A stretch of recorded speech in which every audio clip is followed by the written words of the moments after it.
back, everyone, to this week's episode of Booking the Territory, the Unprofessional Wrestling Podcast, where today I'm not sitting here with Hardbody Harper, nor am I sitting here with Doc Turner.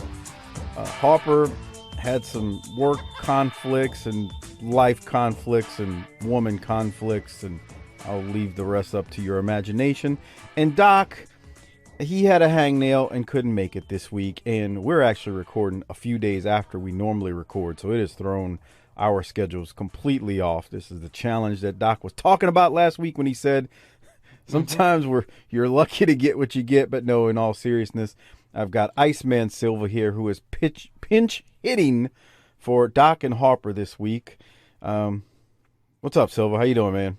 Hey, what's up, Mike? What's up to the Booking the Territory family? And I want to shout out to Martin and Sparks for their new program. And I was hoping Doc could get it out here so he can cry about oh, another goose. What's going on here, Mike? You just letting anybody in.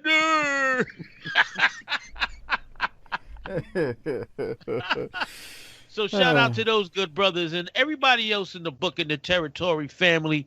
I mean, my man Michael Angel, cool dude out there. Jesus, cool dude. All the dudes, real good dudes. Your boy Ducky's a hilarious dude. So yeah, shout out to the family out there.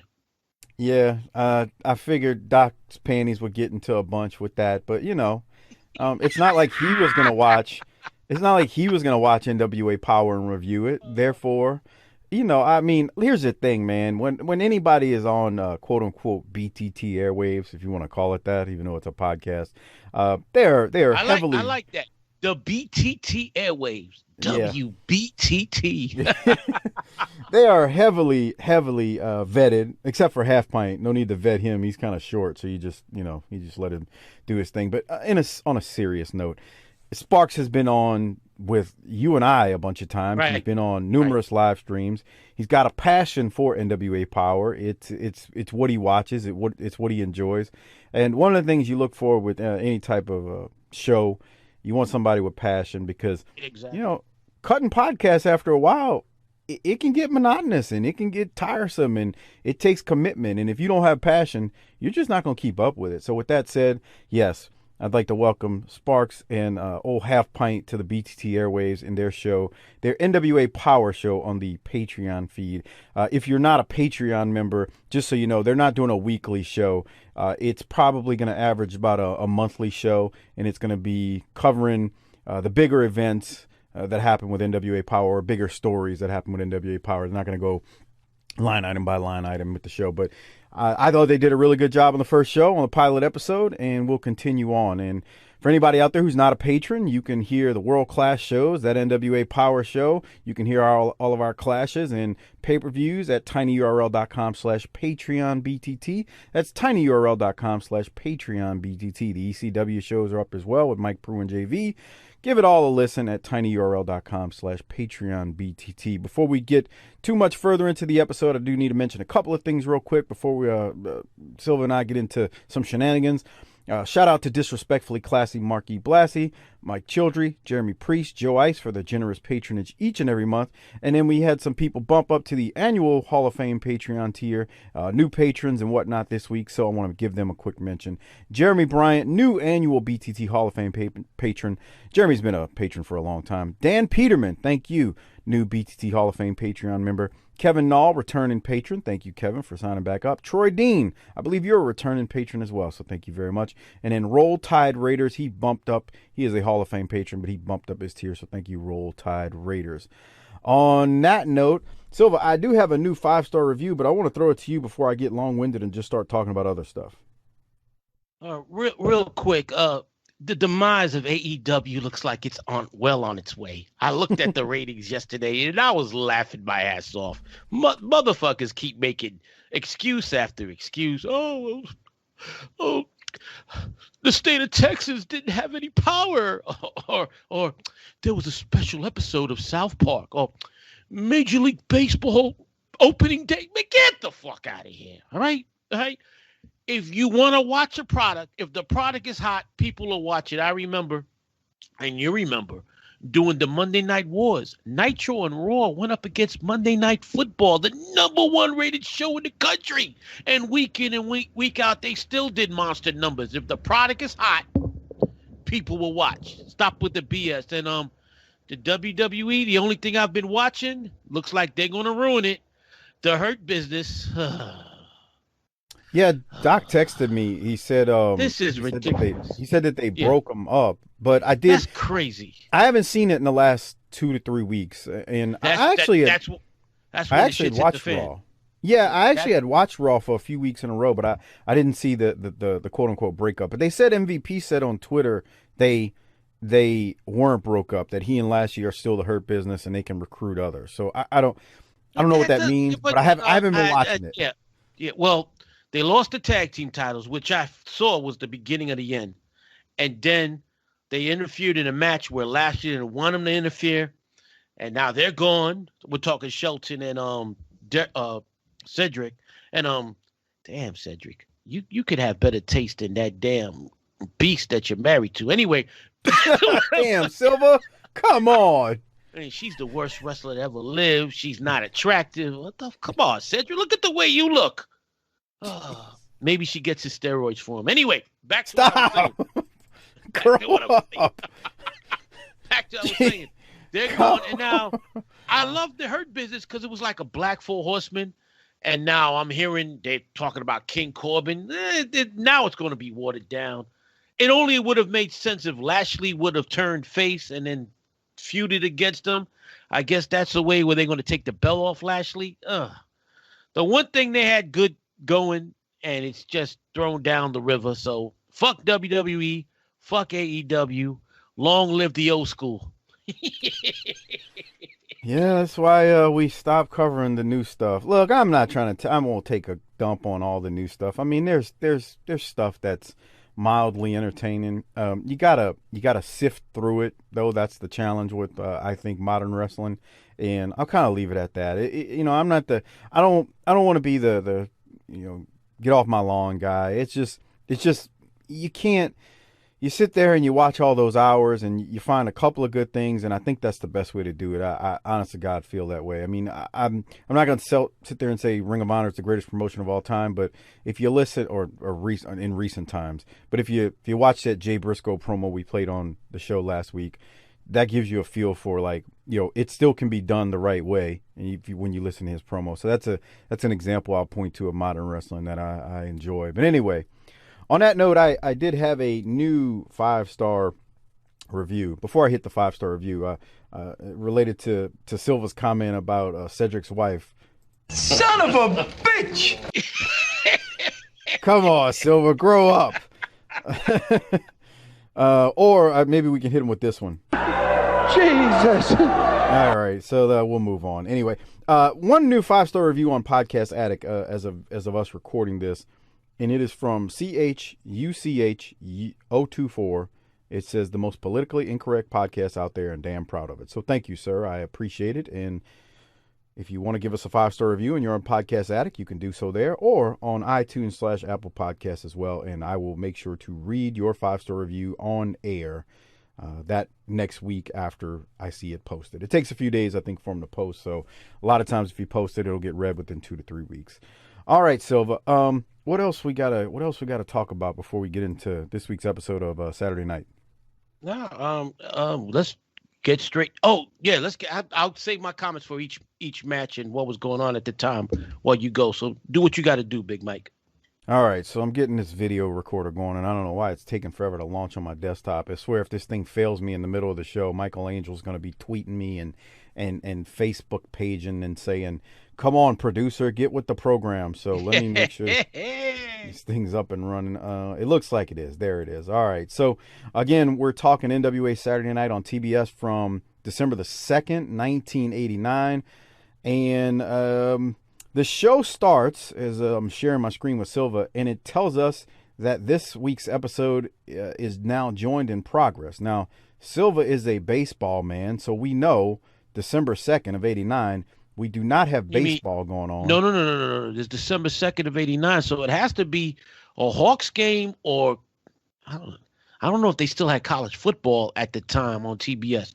Had to be one or the other. It's not baseball. Baseball with the Braves back then. Baseball ended the last week of September because they didn't make the postseason until 2 years later in '91. And even if they made the postseason in '91, those games weren't on TBS. They were on either. I don't think ESPN might have had a playoff package in '91. Back then it would have been on CBS. CBS. And CBS from the early '90s had the baseball package, and ESPN had a baseball package, but I don't think they had any playoff games because you didn't have wild card back then. You just had the American League, National League Championship Series, and the World Series. So baseball on TBS would end the last week of September, no later than the first week of October. So it had to have been Hawks basketball. Had to have been. It had to be Hawks. Also, the TBS had the NBA package at that time too. I don't know if they had Saturday night games, but they also had the package. And I don't think the Goodwill games were going on in 1989. It's one of those. It's got to be Goodwill is in '90. I could tell you that because I remember it. All right. So it's not definitely not baseball, and it's definitely. I'm almost sure. I didn't research this, but I'm almost sure it's not college football unless they had a bowl game because college football ends right back then would end the week of Thanksgiving regular season. You'd have those Friday and Saturday games after Thanksgiving. I remember I used to love the Pitt versus Penn State games. You had the USC versus UCLA games. That was when college football was great with their scheduling. And you had was it Texas versus Texas A&M also? You'd have those three traditional games every year on Friday and Saturday. College football. Friday would be Pitt versus Penn State and Texas versus Texas A&M, and Saturday night would be the big USC versus UCLA annual game. They don't do that anymore, unfortunately. Yeah, so I'm almost sure it's not college, but anyway, they do join it in progress, which means that the episode without commercials is about an hour. So I'm thinking they must have joined 20 minutes in or so and whatnot. But anyway, we've got a whole hour right of this show. Yeah, we got an hour footage. So we're missing what 20 to 25 minutes. I think so. If you take out commercials, we're missing 20 to 25 minutes. So. But on that note, again, we're joining progress. Kevin Sullivan and Jim Ross are on commentary. With the first match, we go right to it. We got Ranger Ross. He's going to defeat Pat Rose. Norman the Lunatic, if you're watching our video version at tinyurl.com/PatreonBTT, Norman the Lunatic is walking around the ring with a big teddy bear. Teddy Long comes out the ringside, and he starts trying to drag Norman back to the back. Norman pushes Teddy Long. Teddy jumps on Norman's back. Norman throws Teddy off. Teddy runs off. Norman now has the key. He's stolen the key from Teddy, and he has the teddy bear. This is so stupid. It is not funny. Sullivan and JR contemplate if this is now a permanent breakup of these two. And in the meantime, Ranger Ross is going to hit his very weak combat kick in the ring to beat Pat Rose. Jesus help me, Silva. Between the combination of Ranger Rose, and this is no disrespect to veteran Pat Rose, the enhancement talent, no disrespect to him or Nick Patrick, the referee, or even Teddy Long, this Norman nonsense in the middle of a Ranger Ross match is trash. Your thoughts? More importantly, there was a game that night. Oh, okay. It was against my Philadelphia 76ers. And Hawks, that was okay. And Atlanta, and the Hawks won. The legend Dominique Wilkins scored 25 points. What did this bitch ass Charles Barkley do? Let me see. And Barkley had that night. Come on. Oh, no wonder they lost. Barkley only had 19. He must have been drunk. All right, so it was you had a game that night. I'm trying to see what time the game started, but that has to be the reason why. Okay. Hawks beat the Sixers 100-92 on the evening of December 2nd, and the majority of their games were aired on TBS that year. So that's got to be the reason. Okay, well that makes sense. I immediately knew it wasn't baseball. December 2nd of '89. I mean, there's no way they're playing that late. in the year. So that certainly makes sense. What did you have anything from this Ranger Ross Norman nonsense?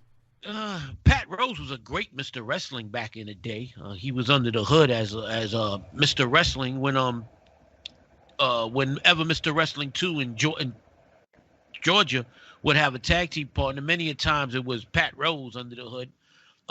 Ranger Ross, the future bank robber / minister, is one of the worst wrestlers in the world. But Cedric's wife does make him look like Ric Flair. I can't. I've harped on this a bunch of times. I'll replay it here for the Patreon viewers. Outside of the nonsense with Norman on the outside, Ranger Ross, if you just watch his quote unquote kick that he does, it is so weak. I mean, he doesn't even connect. Chris Adams, he is not. Ranger Ross is going to be around for a while too. That's the crazy part of this. And then a year from now, less than a year from now, y'all really gonna get pissed when he comes on a WCW Saturday Night program in full costume, as they try to fool you that it's Muda. It's the Pearl of the Orient. Oh my God! And his super kick makes Savannah Jack's super kick look like Chris Adams' super kick. There's nothing super about his super kick. I guess that's why they call it the combat kick, but there's nothing combating about his combat kick. I still don't understand. Everybody that talked about him back then and talks about him today say how he's such a great guy. Children love him, and he does a lot of work with the children in the state of Georgia. What caused him to become a bank robber? Man, it's just one of them things in life, man. I mean, and I don't want to. It could have been a sense of desperation at the time, Yeah, desperate people do take desperate measures. Yeah, I mean, you never know. Look, this is not an excuse, but if you ask the question, like, what happens to someone? I mean, I've known good people in life, people I would deem as good people. I think of somebody I went to school with who actually is a good dude. And he did exactly what you're talking about. He robbed a bank, and I knowing this dude, I'm like, I've never asked him that, but I'd love to say, like, what possessed you to go that route? And it had to be something just clicked on that day, a sense of desperation, a sense of something in life that I couldn't tell you. But I mean, there are times in life when good people have stupid takes and do stupid things. And, not knowing Ranger Ross, I'm just going to leave it at that because, That sounds like it sums it up right there. I mean, because anybody that's ever talked about the man that knows him has said nothing but the best things about him. And maybe that's why his sentence wasn't as huge as it could have been, because he probably had people from the military and community leaders coming out and saying, no, this is an aberration. And so he only spent a few years in prison and has done God's work since coming out. So shout out to the Ranger. If you out there listening somewhere, and you've heard the criticism, you have done a great job as far as community work, and I applaud you for that, Mr. Ross. Yeah, shout out to Ranger Ross. When we critique you, it's strictly your bad wrestling ability, not your life skills. I mean, I got to make that clear. Just like if somebody were to say, you're a terrible podcast host, Mike, I'd be like, that's great. I'm glad you feel that way, but I'm winning at life, because I take care of my kids. He's a tremendous father. Mike's a tremendous father. So if you don't like his podcasting skills, I would put huge money that he's a better father than your assholes out there. Right? I'm a better family man than podcaster any day of the week. But on that particular note, we'll go now to the Midnight Express. They got a meat and potatoes promo, but I figure we got to play something here because I don't know if we got a ton of great promos this week. Here's their promo. Ladies and gentlemen, another team that's looking for a victory. Here tonight on World Championship Wrestling, the Midnight Express will be taking on the Dynamic Dudes in a matter of moments. Look at that one big fat redneck up there stuffing popcorn in his face so fast he looks like a mix master. Shut up if you don't have a good thing to say about somebody, then just keep your big fat face shut. Now, you know what the funniest joke that I've heard in a long time is? The funniest joke I've heard in a long time, we came out last week, we said, we need some competition, somebody we're changing clothes for, somebody can make the Midnight Express break a sweat. You know who said there's going to be some competition? Who? The Dynamic Dudes. And right here today on World Championship Wrestling, dudes, you're going to get your opportunity. You want revenge against the Midnight Express for what they did to you at the Clash? You want to get your hands around my neck for the 2 months that I strung you two punks along and made fools out of you? And most of all, you want to redeem yourself in front of all these people. But let me tell you something, dude. You ain't got too smart of a track record on national television against the Midnight Express, and it's fixing to get a whole lot sorrier, because we're going to get you in that ring, turn you upside down, and shake you for change, and humiliate you after we beat you. And don't forget, tomorrow on the NWA main event, World Heavyweight Championship, beautiful Bobby going up against Nature Boy Ric Flair is going to be the greatest wrestling match anybody's ever seen. We're going to go back and get ready to beat some punks up. Ladies and gentlemen, when we come back, we'll see the World Tag Team Champions, the Steiner Brothers, right after this timeout. You know, something we haven't talked about, Silva, on this show is they did the match with the dudes in the Express where Corny turned on the dudes and all that stuff. But they actually, they're going to keep wrestling for a while. And I remember Cornette talking about this, where they even did some, like around the house shows and everything, and not just on TV, but they wrestled each other a lot down the road before it finally ends. And I think the dudes end up leaving. So, you know, I think about that when I think about and listen to Cornette talking right there about not only today's match, but, you know, going forward over the next month.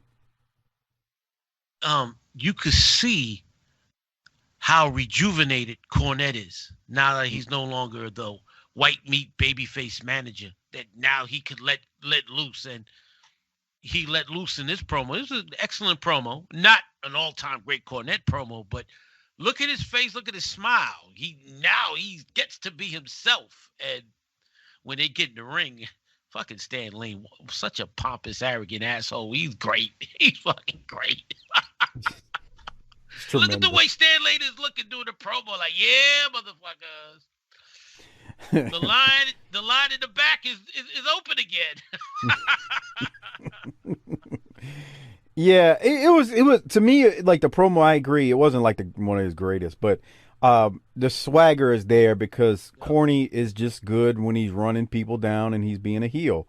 I'm going to say something unpopular. By the way, before you continue, we failed to mention Kevin Sullivan is announcing with Jim Ross now. Yeah. And he is tremendous. And shout out to your co-host of the Mid-South podcast, Brian Last. His 605 came up last night, opening day baseball 605, and he had Kevin Sullivan on the first segment.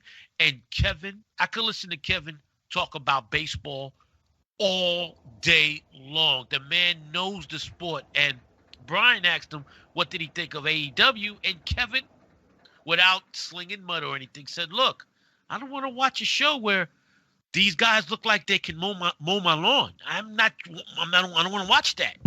And how do you have Shaquille O'Neal, one of the biggest pop culture stars on the planet, in a match, break a table? This man used to get Hack-a-Shaq and the whole lot. Kevin was preaching gospel, and then he disappears, and you never mention him again on the program. What kind of booking is that? That's coming from a Hall of Fame booker, all right, and Kevin Sullivan. So shout out to him. He's tremendous on the mic. I love it. And he's calling it down the middle, Mike. And we watched the whole show. This is supposed to be the devil, Kevin Sullivan, and he's sounding like a pure color commentator.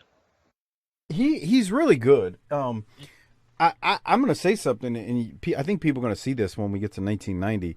Cornette does commentary with JR in 90, and I think Sullivan is better than Cornette because Cornette, he starts just, it starts being too much. Yes. Not like Michael Hayes, but it starts being too much where it's just like the yelling and the just raising the voice level always is just like, it becomes overbearing. And I don't think Sullivan's like that. Cornette as a babyface doing color commentator was tremendous. Remember we talked about what was it? The Clash, the September Clash, where he was tremendous alongside Cornette. They sounded like a football announcing team. They were calling it down the middle and were tremendous. But Cornette turns heel and he does a lot of color, and he's over the top. He's ripping the baby faces and loving the heels, while Sullivan, to that point, is calling it down the middle. Even like this match right now, we're watching the Steiners, right? He is praising the Steiners, and he's been in a feud with the Steiners all year, and he's praising them. He's praising them. Yeah. Yeah, I agree. Sullivan is, like you said, that clash we did was good with Corny and JR. I was right on board. I thought that was excellent. Corny, once he's a heel, he's good in spots, but just for entire shows for months on end, you'll see it'll start to wear on you. But you're right. You know where he was tremendous after this? When he was doing Raw on Monday, when he was doing Monday Night Raw years later. While he's a heel, he was calling it down the middle, more like Sullivan's doing now. Even though he was a heel, when he was doing the color commentating, after a while he stopped managing. He was just announcer. He was tremendous. But this Corny that we're about to see, he's too much of a. It's not like when I look at a heel announcer, they don't have to be over the top. Jesse Ventura was great because even though he was a heel announcer. If he saw excellent, I mean, he loved Macho Man, whether Macho Man was a face or a heel. He loved the British Bulldogs. They were faces. He would call the only time he'd be real overbearing is when he was killing Hulk Hogan because he hated him in real life. I hear you. No, that's true. All right. You could be a heel announcer and not be so damn condescending towards the faces. And by the way, today, you know who's an excellent color commentator? Because I was watching it until the last few weeks. Samoa Joe is good. Yeah, he's good. He's good. I agree. He's a good commentator. I got respect for him. He sounds like a real announcer. Like I don't know how to explain it. He calls it down the middle. He's not trying to put himself over. He rarely he talks about the holes. He talks about the feuds and the storylines and the wrestler's strengths. He talks like he's like he's he treats it as a sport. Not like a lot of dudes. He a lot like your boy Caprice. He calls it down the line. He treats it like a sport, not like a circus act. Caprice is damn good too. I agree. So, that was the only other thing I was going to say was, like, I'm not trying to say Cornette is Hayes on commentary because Michael Hayes is just ridiculously overbearing. I mean, he just wears me out. I can't stand listening to him. That was the only other note I was going to make. But Samoa Joe, Caprice Coleman, both very good on commentary. This match you were talking about, I wanted to go to something real quick, and it had just stopped, or I stopped it right before it happened. So, I see what you're talking about. The Steiners are taking on Rick Fargo and Brody Chase, and there's a picture-in-picture promo from the Steiners as they come to the ring. And so Scott goes to hit the Frankensteiner. And watch what happens when he goes to hit the Frankensteiner on this guy. He doesn't go over. Scott lands on his head, and Scott is about to, like, bludgeon this poor bastard and stops himself from doing so. Scott would have ended that young man's career right there if he wanted to. He would have ended his career. And I feel like Scott at that moment was like, all right, I'm a little new to this promotion. Maybe not let me kill this guy on national television. But he was mad. About that. But he was mad. The thing about the Steiner brothers, there hasn't been a team since they left, since they broke up in '98, that wrestled like this. I mean, they did everything tight. They were badasses. Those Steiner lines, the suplexes, they look like actual, which they were actual great college wrestlers who adapted to the pro game, and they made everything look real. Like you were like, oh man, they're really kicking. There was no, I mean, you had comedy with Rick with his promos and after the match was over, but during the match, there was no comedy. They were straight ass kickers. And man, they were tremendous. And the highlight of every pay-per-view going forth are the Steiner brothers. Steiner brothers had one classic match after another. Starting with, they had some great matches at the Starrcade coming up, and they keep going. They had great matches with Luger and Sting, with Doom. They even made the Freebirds look good in a couple of matches. Yeah, you're not gonna hear disagreement from me when it comes to the Steiners. And as I point this out, I pointed this out when they won the titles. They are, keep in mind, they are only, I know they're brothers in real life, but they are only a few months in to being a tag team at a national big time level, and that is they didn't start teaming until June, I believe, because That's remember what I'm saying. Steiner, Rick and Eddie Gilbert were the U.S. Tag Team titles up until the May 7th Wrestle War pay-per-view, and then after that they did a Steiner injury angle where the titles had to be vacated, and very soon those titles will be brought back. And then when Rick came back, Eddie was on the booking committee, put Rick and Scott together, and rest in peace, Eddie Gilbert, because he put two of the best tag teams of that era together. He put Butch and Ron together. They were the original Ebony Experience. You didn't see that on Saturday night. They would do in July and August on the house shows. The Ebony Experience were opening tag team, Ron Simmons and Butch Reed. You didn't see him on WCW Saturday Night though. And then of course he put Rick and Scott together. So he put those two tag teams together. And by the way, the Ebony Experience was a name he would use in Global for Booker T and Stevie Ray. Yep. Mm-hmm. I'm agreeing that he put two of the better tag teams together. And again, I know the Steiners are brothers, but at the end of the day, you still, at the level that they're at to do what they did, it's just tremendous stuff. And they're only 5 months into tag teaming right now, and they're already on the Midnight Express level when it comes to great tag team. And they've only been together 5 months. Oh, they're over. On that note, so the Steiners win. We'll go down to a Starrcade 89 update from Gordon Soley. Here it is. Update on Starrcade for this week for Starrcade 89, the night of the Iron Men. Wednesday night, December 13th at the Omni in Atlanta. 7 p.m. is match time. May I suggest you call your cable stations now. You will see in a one-night round-robin tournament Ric Flair, Sting, the Great Muta, and Lex Luger to find out which man will indeed become the Iron Man. And in the Iron Team Tag Team competition, it will be the Road Warriors, led by Paul Ellering, Doom, led by Woman, the Skyscrapers, led by Theodore R. Long, and the Steiners stand alone. They will all be in action on Wednesday night, December 13th, at the Omni in Atlanta. Call your local cable station now to make your reservations, and if you live in the Atlanta area, make sure to be at the Omni on Wednesday night, December 13th. Match time is 7 p.m. And that's Starrcade Update for this week. So, just a quick update from Gordon. We're going to do Starrcade in a few weeks. It's not a complete update. Not a complete update. Right. Skyscrapers right now are not together because Sid Injury. had a punctured lung. He's injured, and they have to be replaced by the Samoa SWAT team. By this point in time, they knew he wasn't going to wrestle.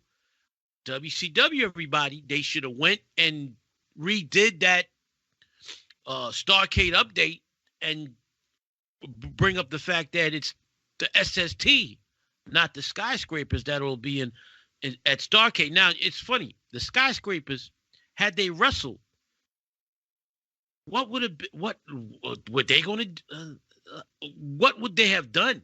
Because you got to put the Steiners over. That's a question y'all could bring up during the Starrcade podcast, the Starrcade review, because if the Skyscrapers are in, you'll have all these teams that don't want to do jobs. We gonna have that's gonna be talked about more than the actual matches when we do that show. Exactly. All right, go ahead. Yeah, for real. We go to the next match. It's Doom with Woman and Nitron versus Jason Walker and Ricky Nelson. Doom 1 is in the ring first, and Sullivan tells JR that I can tell you what his name is, and JR says, I know you can, but you won't. Which they do this from time to time until Doom's mask come off. I mean, like you said a while back, we knew who they were. You knew who they were. I mean, it's plain to see, but they on commentary they tease it, so JR makes that mention. The crowd is chanting, "We want the Steiners" as Doom wins. I didn't have any other notes. What'd you have, Silva? I was trying to I was thinking, who does Nancy look like? Nancy woman sounds exactly like Kathleen Turner, but she looked like somebody, and I can who and then last night, while I'm watching this match, I was like, bingo. She reminds me, and this woman was a cultural icon from the mid 70s to the mid 80s. One day at a time, Valerie Bertinelli. She looks just like her. I could see it. I mean, I won't say just like her, but I see what you're saying.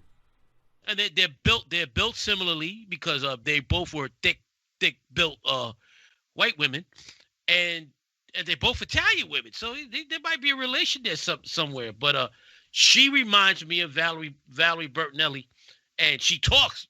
They talk nothing alike. Every time I hear her talk, I get the Kathleen Turner vibes. Yeah, I could see why you're saying that. I do. All right. Any other notes on the match? Doom dominates. What I loved about this match was they were acting like the Andersons with working on the arm. That was great. That's how you get over. What you want to do a gimmick today of a tag team? This was pre-hurt business, the way they're just working on this guy's arm, going and tagging in and out. This was great. Also, don't do flips and dives and you'll immediately be a heel. Not that these two were going to flip and dive. My point is, like, if you just grab an arm and work a hole, you're going to piss the crowd off because they don't like that no more. But that was right there. That was ring psychology 101. They were just tremendous. And Ron Simmons talking shit throughout the whole match. Oh, get here. Come on, boy.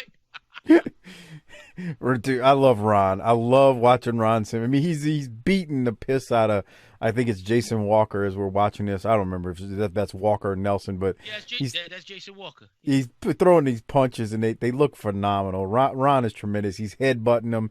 The headbutts look great. I love it. It's just really good stuff. All right.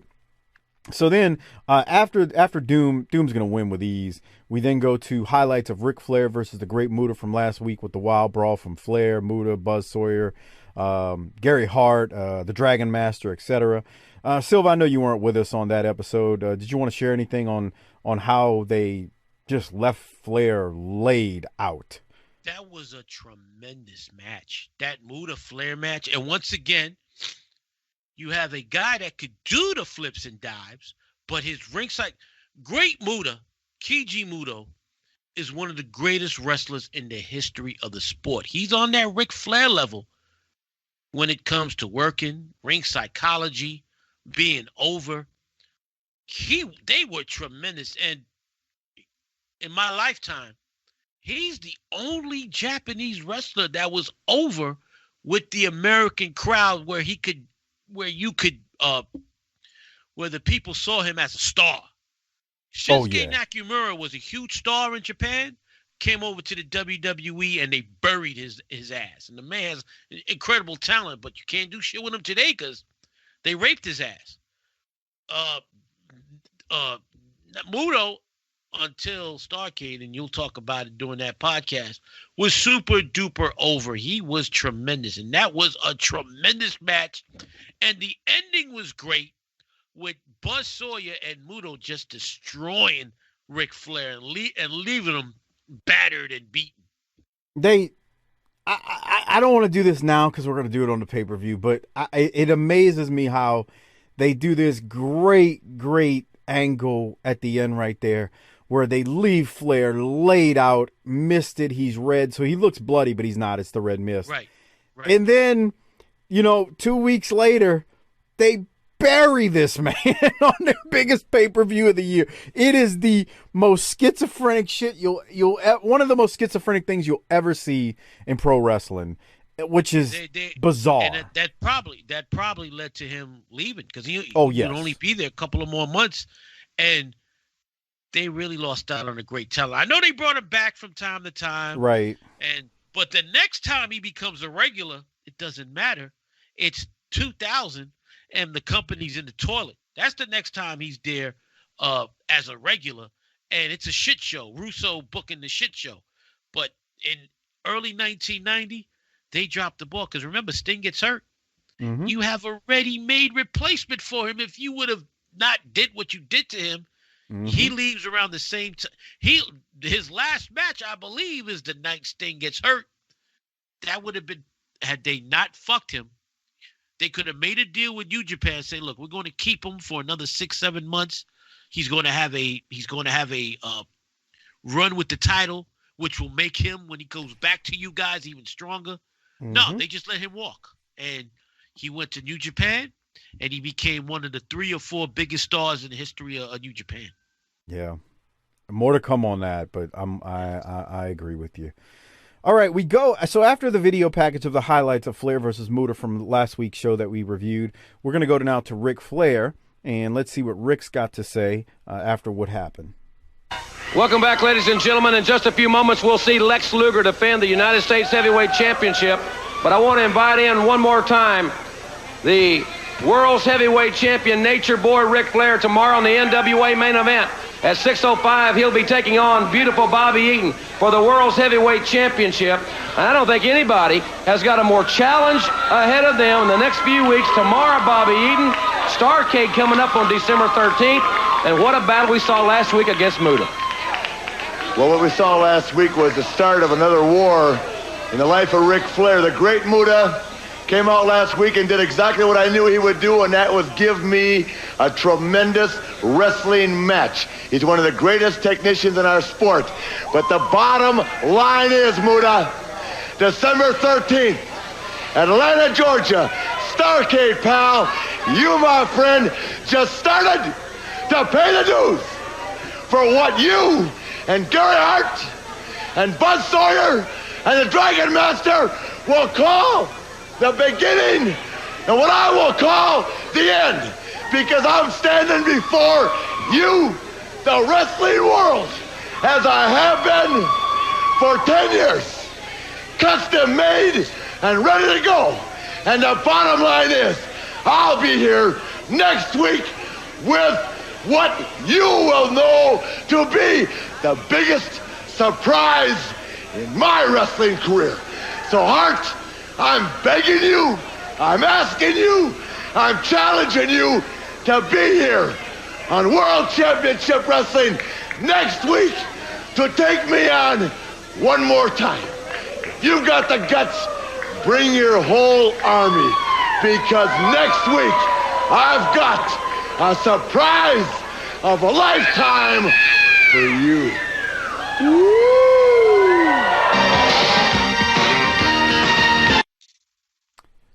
I thought Flair was pretty good right there. What did you think, Silver? Yeah, meat and potatoes. Excellent, like Cornette. Excellent promo, but you know, you want to rate the all-time great Cornette and Ric Flair promos. That's not even top 500. I mean, it was good. It was excellent, but it didn't blow me away. All right, because that's what happens when you're so great. If somebody today cut that promo, motherfuckers would be jerking off. But that was excellent promo by Flair. But still, I haven't seen anything for a Rolex yet. So the thing about that promo that's hard to separate from what you hear and see versus what it actually is he challenges Muta next week. So stay tuned on if and whatever happens there. But then he also says he has a surprise. So it's kind of hard to watch that, not knowing what's coming next week when he says he has a surprise. And I don't want to say anything more because that'll kind of let things out the bag, even though I've probably said too much already. So, but tune in next week to make sure you hear about the surprise, or if you're on Patreon, you can watch the surprise as we do the video review of these at tinyurl.com/PatreonBTT. So I'm with you. It is meat and potatoes, but it is Flair, so it's still good. But the surprise, I think, is the big thing from that. I want to go back to that Flair Muta match. That would be the last, I believe, because I don't think he's on this week. That's the last match ever on television that Tommy Young refereed. Which one? The Flair Muta match. No. The one that y'all did last week. Hold on. I'm gonna have to go back and watch it. I thought the match where he gets hurt is on no. Saturday night. We haven't seen it yet. Oh, the Tommy Rich match? Yeah.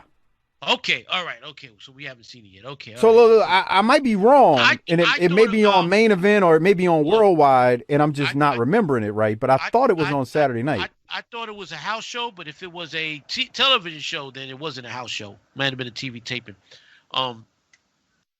But anyway, he never wrestled again, and I think he had an out of court settlement with WCW. Of course, Tommy, that cokehead, tonsil waving motherfucker, didn't pay a dime for ending the greatest referee in history of wrestling's career. Yeah, more to come. I'm honest to God not sure, but I think I'm pretty sure it happens on Saturday night. Or I swear it happens on TV. Maybe it was main event. Maybe it was. I believe it happened November 28th, around that area. So it would have been before they aired this show, and after they taped that match with Tommy Young and Flair and Muta. Okay, so stay. It's okay. It may be on worldwide then. I'm gonna look. I'm gonna look right after this, I think, or if I remember. But because I've got worldwide, and I've got the next Saturday night and whatnot. But we'll look because I know what you're talking about, and I swear I saw it on TV somewhere. But you know, when you watch a lot of wrestling, sometimes you don't remember exactly where you saw it. But I could have swore I saw it on television. Maybe it wasn't Saturday night. On that note, we go to, but it is a good point to make because you're right. Tommy Young is about to be not a referee much longer, thanks to that buffoon and jackass Tommy Rich. We go then to Lex Luger versus Pablo Crenshaw. Luger's going to win with the torture rack. Sting comes out at the end of the match and wants a piece of Luger. Sting and Luger, they end up mixing it up. Sting almost hits the Stinger Splash, but Luger moves. Luger's going to powder out the ring. Then Luger gets back in. They fight a little more. They kind of, just to kind of get the fans excited. And then Luger powders out a second time because he wants no more of Sting. I thought this was pretty good, little bit of action here that they did, leading into what's going on over the next few months and whatnot. But again, we'll see how it all plays out. We know Sting's going to get injured. That's been talked about ad nauseum. Any thoughts on Luger versus Pablo Crenshaw here, Silva? He comes in the ring looking like a champion with that robe and that arrogance. And can you come up with a more insensitive name than calling this guy Pablo Crenshaw? Oh yeah, I'm from Crenshaw Boulevard in California because the man's from California. Pablo Crenshaw, come on, man. But He's been around for a while. He's been on Saturday Night for years. But his name wasn't always Pablo Crenshaw, right? Yeah, it was back in 86, 87. I mean, I remember seeing him on Saturday Night for a long time. I remember seeing him, but I wasn't sure. There you go. Yeah. Early signs of dementia. But Luger looks like a champion, and this angle is tremendous with him and Sting. Yeah. Sting comes in, and they fight, and then he comes back in like the chicken shit healed, and he runs off. WCW would have been a whole lot different if Sting hadn't gotten hurt on that clash, because the plan was, after he beat Flair, was to have a long feud with Luger over the NWA World Title, and this was setting things up.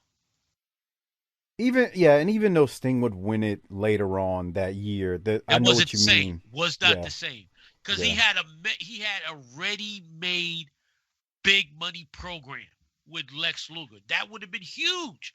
Sting versus Luger would have been huge. And the way Luger was working at the time and the way Sting was working at the time, those would have been tremendous. Lex Luger, we give him credit. So it's not us. You, me, everybody who listens to BTT. Oh, by the way, shout out to Mick Foley, who started a petition to get him into the WWE Hall of Fame. And, of course, Vince... It probably came to Vince's desk, and he just tossed it in the wastebasket.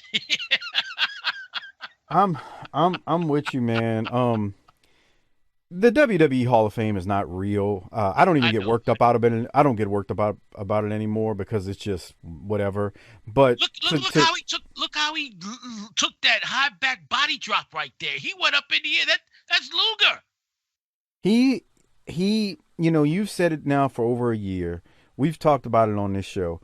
Every single clash, every single pay-per-view, he puts his working boots on and he goes out there and he has tremendous match. I mean, he drugged Tommy Rich's idiotic ass through a phenomenal match. He's had great matches with Pillman. Now that's not as hard to do, obviously, because two great workers.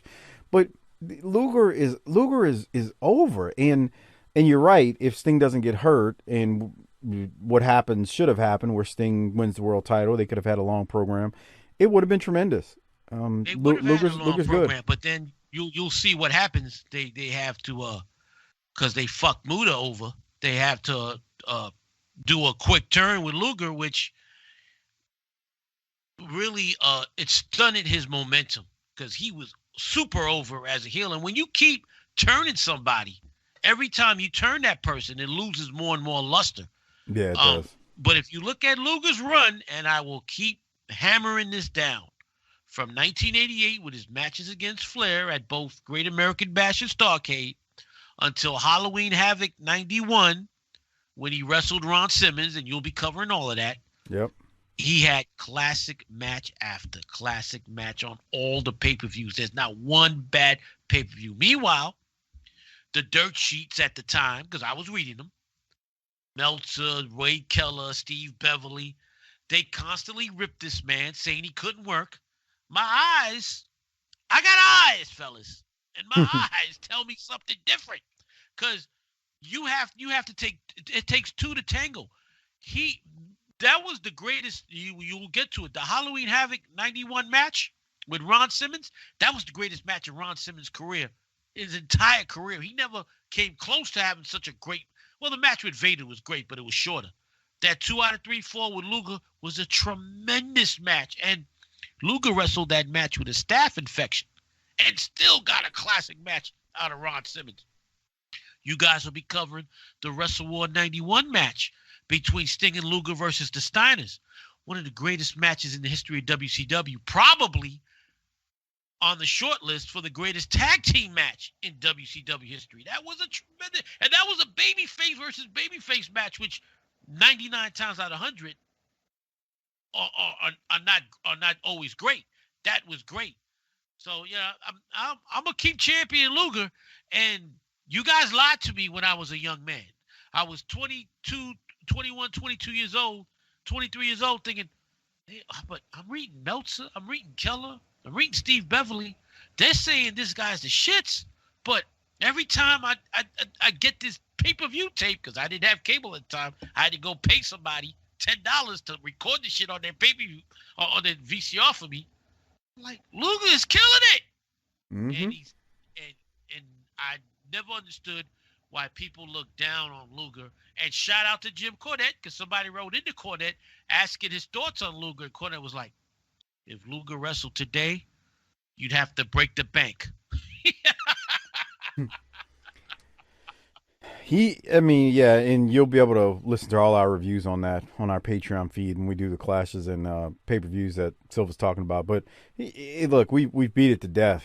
He had a tremendous 88, 80, 89, going into 90. I mean, he's just phenomenal. There's no other way to say it. And the WWF ruined him. They missed the boat on him. With that SummerSlam debacle where he wins via countout against Yokozuna, and they put in the balloons and everybody comes in to congratulate. Congratulate for what? He ain't win shit. Let's keep moving. On that note, we did get a promo from Sting, where it's a quick meat and potatoes promo. He talks about Starrcade '89. I mean, it literally was just even a few seconds. Uh-huh. And then we go to Sting versus Dan Devine, who is actually a.k.a. Danny Davis, or Nitro Danny Davis, if you are familiar with him from Smoky Mountain Wrestling. He would be under a hood the following year as the Galaxians. Galaxian, as one of the Galaxians, yeah. And trivia note, the first man Jim Cornette ever managed was Danny Davis, when him and Ken Wayne were known as the Galaxians before they became the Nightmares. Yeah, that was the first team that Jim Cornette managed, and him and Cornette are still best of friends. They owned and ran OVW together. Yep, that is Danny Davis, if you are familiar when Cornette tells those stories. Sting wins with the Scorpion Deathlock, and the replay is brought to us by the National Dairy Board. Boy, that's some hellified product What I placement. love about Danny Davis's match, he knew that this was going to be no offense, so he made Sting look like $10 million with the bumps he was taking in this match. Yeah, he did. He fought. Danny Davis should never be. He should always be taken seriously when it comes to putting a guy. I mean, he can bump. Look, Danny Davis is talented. I mean, he knows exactly what he's doing. He knows what he's supposed to do. And you're right. He's selling his ass off for Sting. Even an elbow drop. Did you see how he pops up? Like he died. Like he's dying. Oh, I'm drowning. Sting drops the elbow. Look at him flopping. It's really good. I mean, it's just little things like that. Like Danny Davis knew his role exactly what it was here, and that was to get Sting over.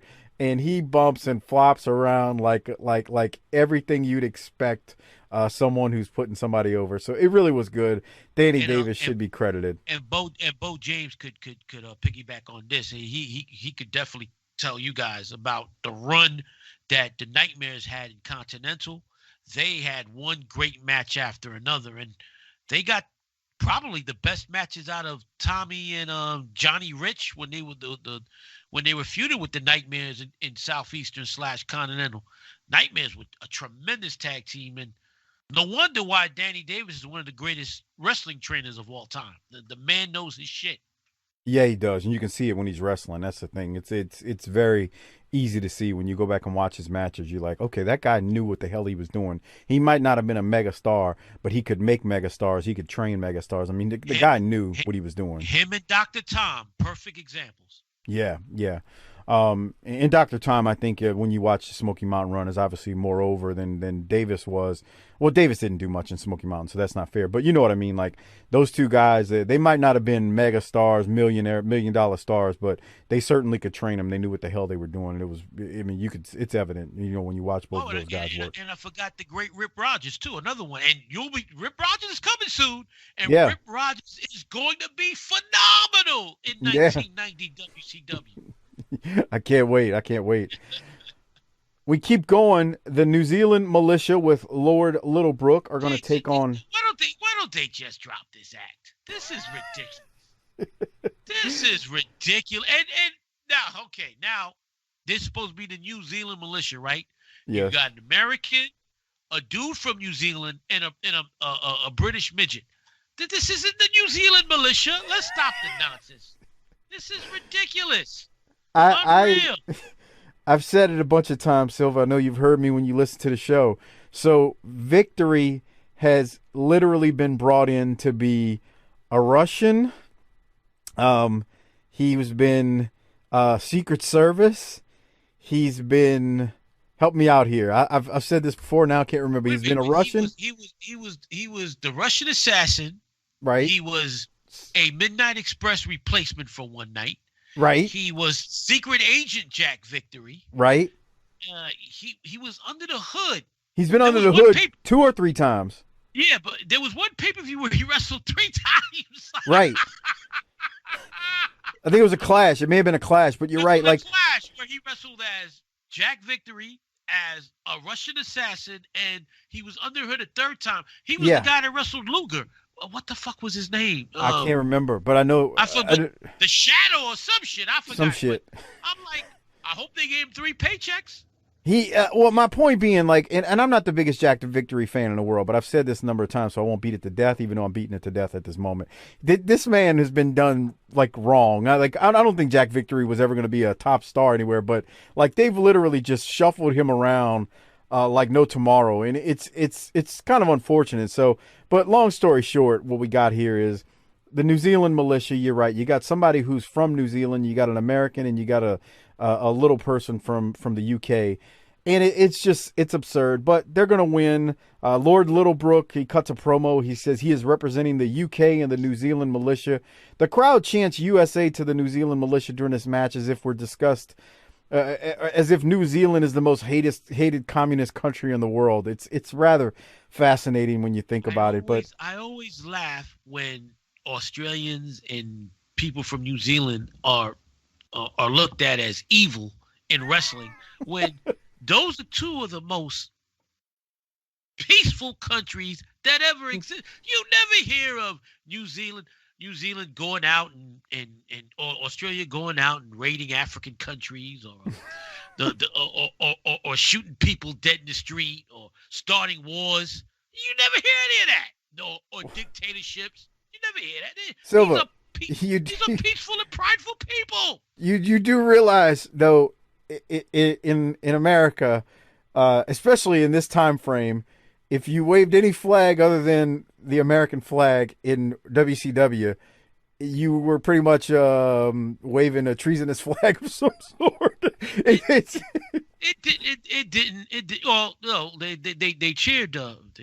They cheered, and it's coming up soon.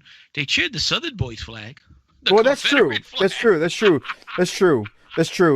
I should say, but my greater point before we get before we go down that road, my greater point is that whenever, I mean, you think about the sheep herders when they would wave the flag and they were cutting the promos in the studio and how they were quote unquote evil.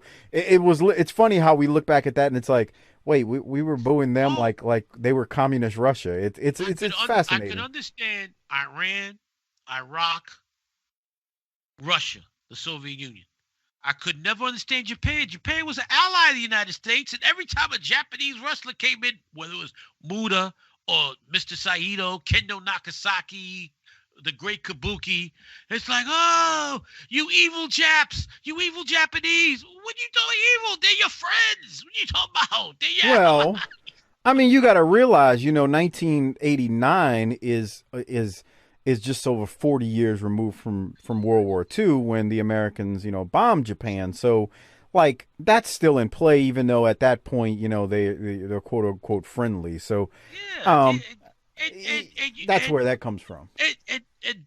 Then you go to Japan and watch their wrestling, and they're not playing off that xenophobia.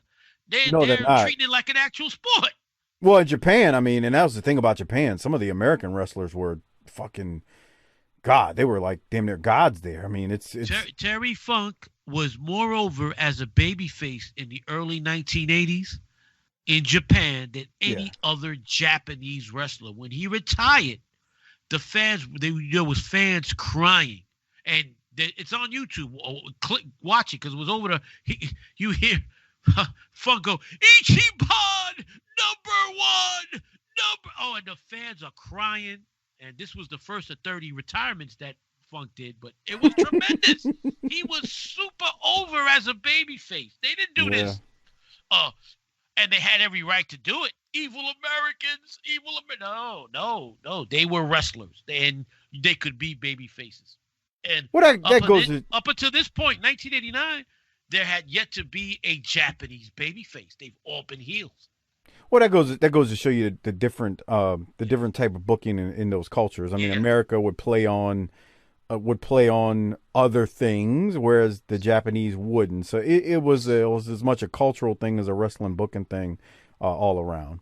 So it is interesting how American wrestling played on different heartstrings than the Japanese wrestling did in the same era. I mean, it's a very, very, it's just different. I mean, like America played on, I mean, I'll say it, and I don't want to get into too long a discussion because we've had this discussion number of times. It's just we played on racism and phobias and things like that. I mean, I look on the shows Lance and I are doing on World Clash right now. The F word is being chanted at Percy Pringle, and it's like Percy kind of portrayed that persona as a heel manager with Rick Rude. So like we played on that as American. I say we as American wrestling bookers. Like that wasn't the only time that was done. Who you didn't see that super heat all the time when he came into the territory was Adrian Street, but his gimmick was great because here's a guy that you claim, and Bill Watts talked about it once on an episode. He may look like a sissy, the way he dresses, but once he puts you in the arm bar, once he puts you in a lock, he'll take it something different. Because here was a guy who was dressed in drag, but you couldn't kick his ass. Right. Yeah. That's so like that's the thing. But American booking played on that sissy aspect and that F word aspect. That's how it was done in old school American wrestling. And, I'm not a Japanese wrestling fan, but it sounds like that crap wasn't done there. No, it shows the difference. They didn't do that. They didn't do any of that. And they would have every reason to. I mean, they were nuked. 2 of their cities were destroyed, and yet they didn't play on the evil Americans. They wrestled the Americans like though it was a sport, and wrestlers like Terry Funk and Stan Hansen were revered, were cheered heavily. Yeah, it's a culture, as much as a cultural thing as it is a different wrestling philosophy from what we can see. To this day, Mike, there has not been a super babyface Japanese wrestler in the United States that's been completely over. And I don't want to hear AEW talk about Riho. No, them broads are not over. Yeah, I don't know how you can say I'm not trying to take a shot at AEW, but I don't know how you can say a show with less than 1 million viewers, anybody's a megastar. I'm not. The ratings came out yesterday. 700,000 people watched the show on Wednesday night. There you go. They're super over. Yeah. On that note, we're gonna go to the Road Warriors. They got a promo. They got a cut. This is a great promo. Yep. Here it is. You know something, Paul? Remember we were watching TV a few months ago and we saw Teddy Long bring the skyscrapers out and jump the Steiners from behind for no reason, right? Then now we see how big bad Doom is coming out there with a lady. We would never walk out the room with no stinking girl trying to tell us what to do. So you guys think you're the big bad bullies. Well, you're looking at the bullies of the bullies now, guys. And Steiners, we don't make friends with nobody, but we'll be right there behind your back to help kick their butts. Starrcade 89, the night of the Iron Men. That's our kind of night. The Steiners, Doom, the Skyscrapers, and the Road Warriors pair off against each other to see who is the true king of the hill. Well, we've been up on this hill a long time, and we ain't leaving. I thought it was funny when Animal tells Doom they'd never walk down to the aisle with a lady to the ring. I thought the same thing, because 8 years later, they'll have Sonny walking them down to the ring. I was like, I swear to God, I think Vince McMahon were watching old WCW promos and even though he's paying the Road Warriors and Ric Flair and Lex Luger, he paid these guys hundreds of thousands of dollars, right, per year, right? Damn near $1 million a year these guys were getting paid. He would do anything he could, Dusty Rhodes, to make them look less than his stars, even though they're getting paid big money. And he probably saw this and, first we'll give them a doll, and then we'll stick them with a woman, and there goes their credibility. Here they say they would never walk to the ring with a woman, and they wound up walking down the ring with a woman.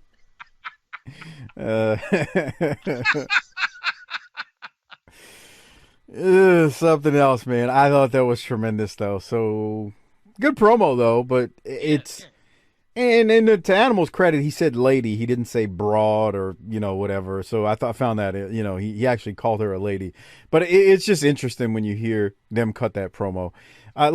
It'll never get old to me. But we keep moving, and we do go to a rather good match between the Midnight Express versus the Dynamic Dudes. And we've been very critical of the Dudes, but this was actually a good match. As the Midnight come out, because the heels come out last. Midnight come out, and it's a brawl from the start. And this is how it should be. These 4 guys have heat. They don't wait for introductions. They don't all that bull crap that we see nowadays with 2 guys with heat and they stand at the corner and they wait. Nah, this is a fight. They go at it right away. Things get started. And I thought that was what was great about this. Silva, I'll throw it to you. Give me your thoughts on this match. Cornette was tremendous in this match. Bumping. I love the chair shot on Shane Douglas outside the ring. Who's that hitting him with the chair? Is that Stan or Bobby? I don't remember, but it was tremendous. It was tremendous. And then Cornette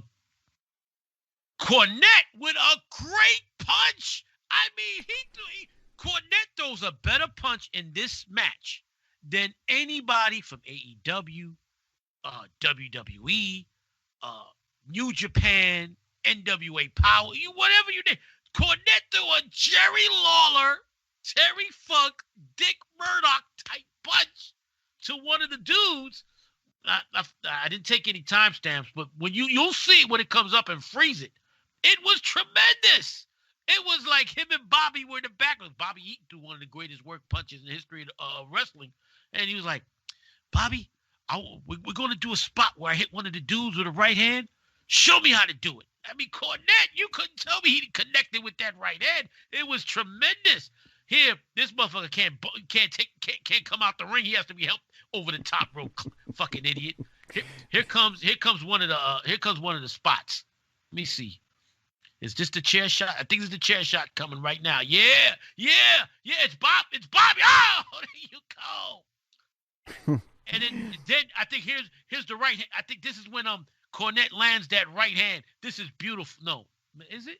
I don't think that's it. Tell him he goes back to the corner. Yeah, here it is. Here it comes right here. Watch Cornette. Here comes Cornette. Jerry Lawler. Oh, that was great. It did look good. Great. It looked real. Yeah. He's on the outside when he hits him. Go back a little bit. Look at this. Ladies and gentlemen, this is how you throw a work punch. This is not hitting the mat 10 feet away from the guy's face. This is perfect. Watch. Boom! That was great. And they did it to the right guy because Shane could sell. If that was Johnny Ace, he'd get up like nothing happened. Look at this saggy looking motherfucker.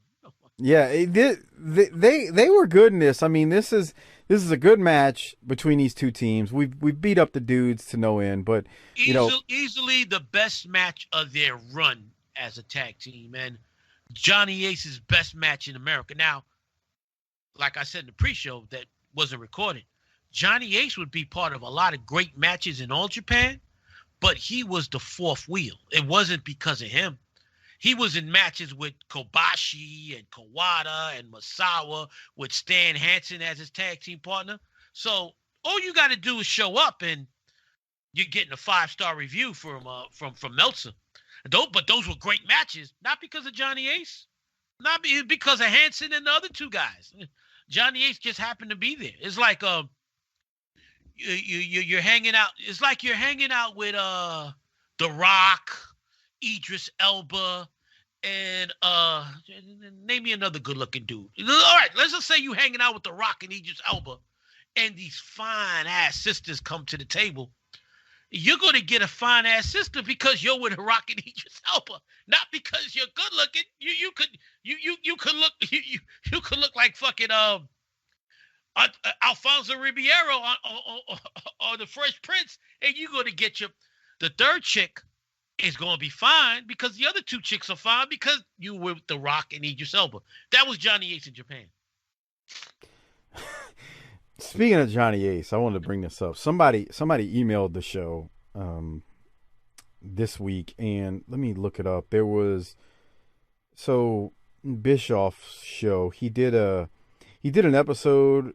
I'm looking at the email. It was called The Big Bang, and it was a what if episode on if Bischoff and I guess his investors would have been able to get WCW and relaunched it. Remember when all that was going on, Silva? Right. And I don't know. Johnny Ace was an executive with WCW at the time.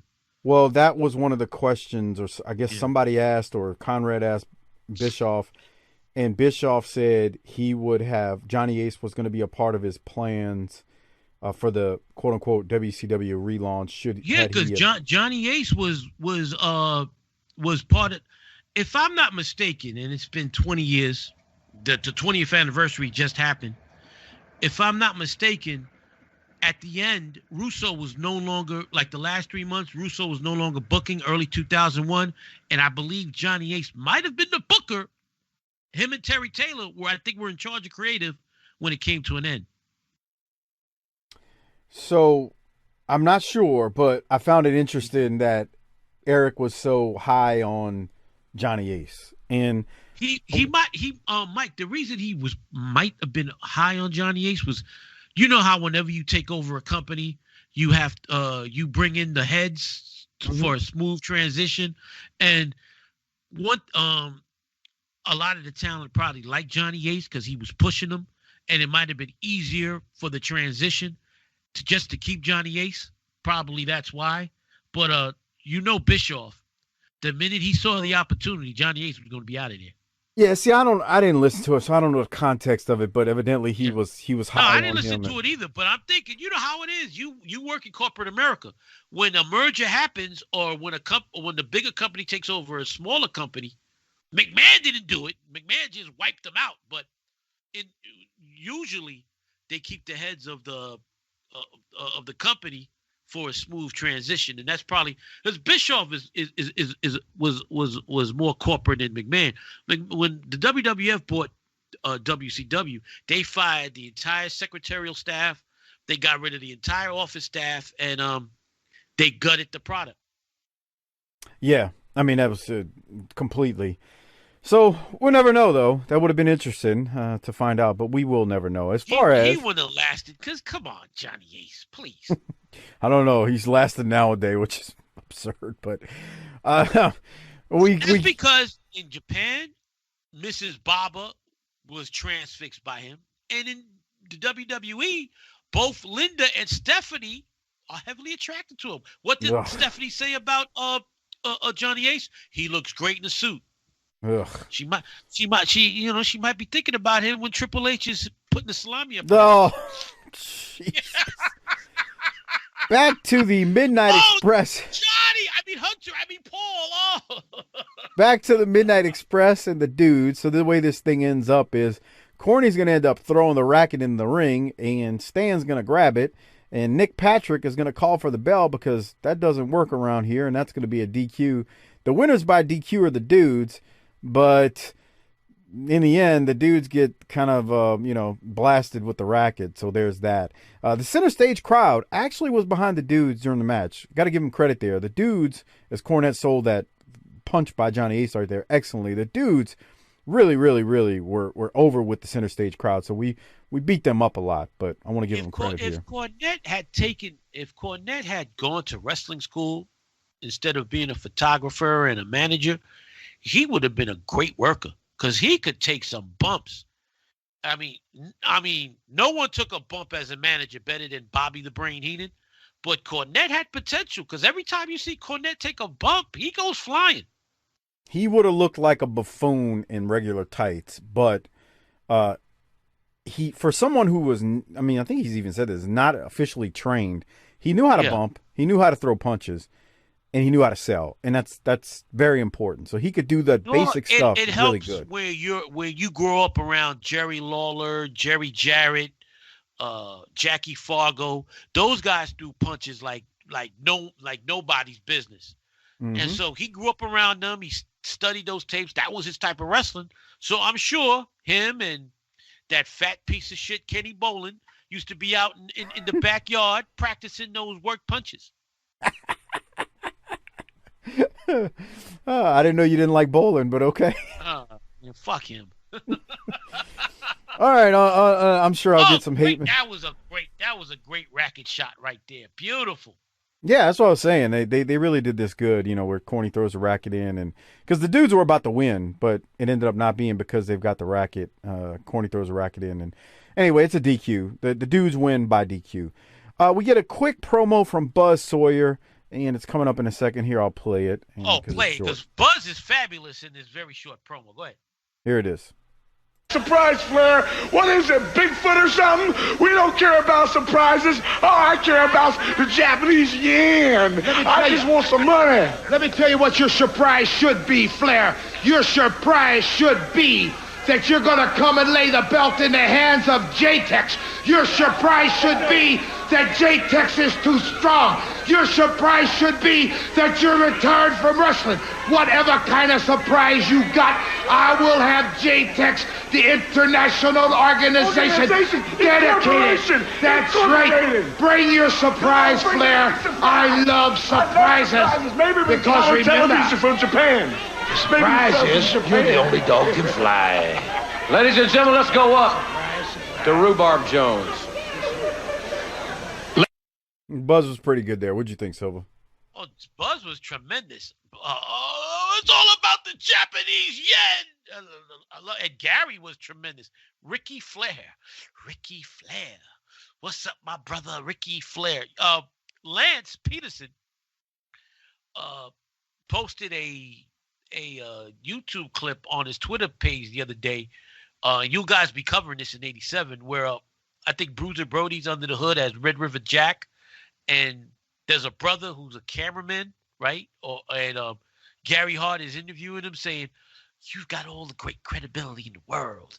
You're an honest brother. Who is Bruiser Brody Red River Jack?" And the brother goes, No, they're two different people. And Gary Hart, I'm taking back what I said about you. I loved it. And so I posted, damn, Gary Hart can't even convince his brother that Bruiser Brody is Red River. No, his cousin, that Red River Jack, is Bruiser Brody. That was a great interview because the guy looked like a young Ozzie Smith. He was great. I can't wait to get to the Red River Jack days of World Class when we're doing that show. The highlights of 1987 World Class is Gary Hart promos. Gary Hart on the mic was tremendous. The territory was the shits. I mean, you got Al Madrill every week cutting promos that you have to fight sleep to watch. Anybody out there that has trouble sleeping and has insomnia, watch World Class, and when Al Madrill and Brian Adidas start talking, you'll have no problem snoring afterwards. But Gary Hart was the highlight week in, week out with him and Al Perez. That was the highlight of 87 World Class. And he cut great promos. And shout out to Lance for posting that, and to the Twitter handle Gary Hart Presents, because every other day they are showing Gary Hart clips. Great promos from World Class. Yeah, Gary Hart is something with his word. Some of the stuff he cut in World Class, well, not some, but a lot of the stuff he cut in World Class was good stuff as far as his promos. Okay, Buzz Sawyer is great there. Gary Hart's great there. We go to the next match, and it is basically the main event of this week's episode. The Great Muta and the Dragon Master with Buzz Sawyer, Buzz Sawyer defeat Larry Santo, Tim Hughes, and Mike Hart. I really don't have much from it. I didn't feel there was anything there to report on my end. Silva, you got anything? I don't understand why they just didn't use him as Kendo Nagasaki. I don't know. I mean, either. He looks like I don't know what he looks like. Oh man.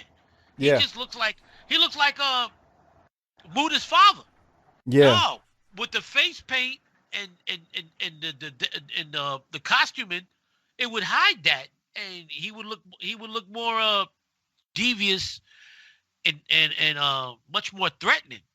Here, why is this old man kicking your ass? This frog splash is tremendous right here, Bob. Buzz has been tremendous.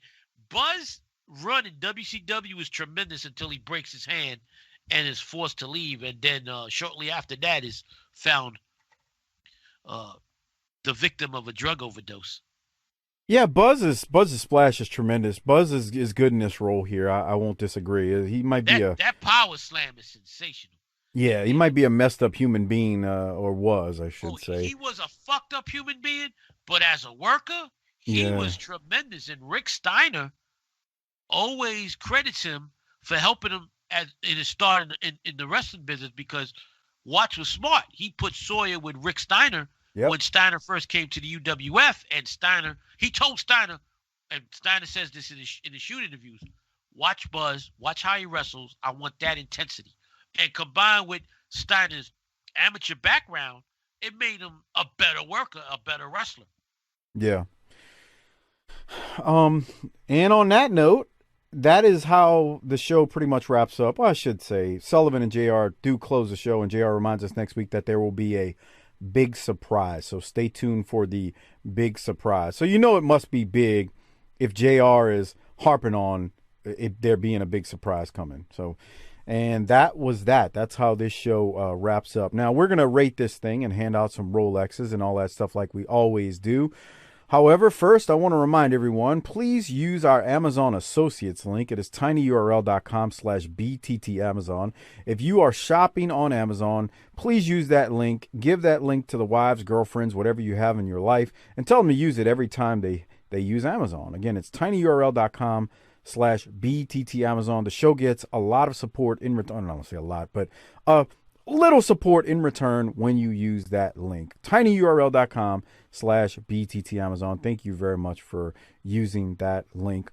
And then remember to get access to our pay-per-views, our Clash of the Champions, the World Class shows, the ECW shows, or the new NWA Power episodes with the JV Goon Squad. Go to tinyurl.com/PatreonBTT. That's tinyurl.com/PatreonBTT to access all of our Patreon shows.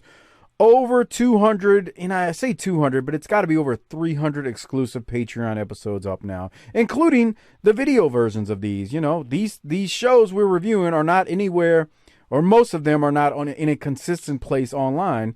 So you can get the video versions of these, of us reviewing them, on our Patreon feed, tinyurl.com/PatreonBTT. All right, Silva. Before we get out of here, you know how we always do it. We hand out a Rolex, we rate this thing, and all that good stuff. I guess I'll throw it to you first. So who are you going to give? Let's go Rolex. Who are you going to give your Rolex to? Jim Cornette.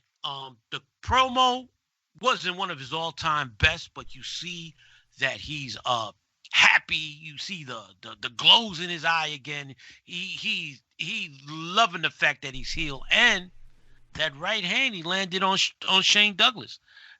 That was as good a right hand as you'll ever see worked in a wrestling match. So Corny gets my Rolex because his promo, his new enthusiasm, and that right hand end, he bumped like Mr. Perfect throughout that match against the Dynamic Dudes. Oh, I'm with you, Silva. I'm giving mine to Cornette too. Like, look at that bump on the ring apron when Johnny Ace hits him right there. If you're watching on our video version, Cornette, you can't overstate how great his selling was in this match when he gets hit. So I'm giving mine to Cornette too, not necessarily for the promo, but for the selling, the punch. It was tremendous. It was really good stuff. So Corny's going to get my Rolex too. All right, Silva. So what are you going to rate this thing? I know you've done a few of these with us, and I can't remember how you've rated them in the past, but what are you going to rate this thing? I'm going to give it a B+. It was an hour. While the Dudes Midnights was an excellent match. That's it. Promos were lacking, but it was an hour. It was a great watch, quick. And Kevin Sullivan and Jim Ross put over the angles, and Kevin Sullivan was tremendous. He was going to get my Rolex until the Dynamic Dudes Midnight Express match and that work punch and the bumps that Jim Cornette took. So B+ for an excellent episode that went by real quick and set things up for Starrcade. Yeah, I'm gonna go with a B+ as well. I was torn between a B+ and an A-. I'm gonna go with a B+ as well. For many of the same reasons you gave. Cornette was great as far as the selling, like we already talked about. Flair's promo wasn't bad. Yes. You know, an underrated aspect of this show is, you know, they don't really beat it to death, so it's kind of good in that way. But Flair promising a surprise and JR at the very end mentioning a surprise as well. They don't beat it over our heads, though. So, you know, it's kind of, it ends up being a tremendous surprise for the fact that it's not really beat into our heads. I will say this. They didn't hype it up to the point where it was a disappointment at all. And it wouldn't have been a disappointment even if they hyped it. Oh, we're going to have a game-changing debut next week. It's going to he's Hall of Fame worthy. Yeah, they didn't hype it. A jobber to the stars, right? Yeah. But they did not hype. Look, in hindsight, it's easy for us to say this. The returning person, the surprise next week is as good as it gets for this era of wrestling, and they certainly did not overhype it. You got two mentions. You got Flair said it. It's on the same level as when Hall and Nash showed up on Nitro. It's on that same level. Wow, that's the type of debut you're going to get next week. Now, it they didn't, like I said, Flair only said one time I got a surprise next week, and JR at the very end said he's got a surprise. So they definitely didn't overhype it, and it ends up being a really good surprise. Buzz was like, "Oh, who's your surprise? Oh, Bigfoot." Yeah, that's true too. Buzz mentions it because he doesn't even think anything of it. So I'm not saying that the surprise couldn't have been better, because there's an aspect of there's a certain somebody that you guys will touch up on why the surprise could have been even greater. Yeah, it could have been. It really could have been. But it ends up being what it is. So that's that. All right.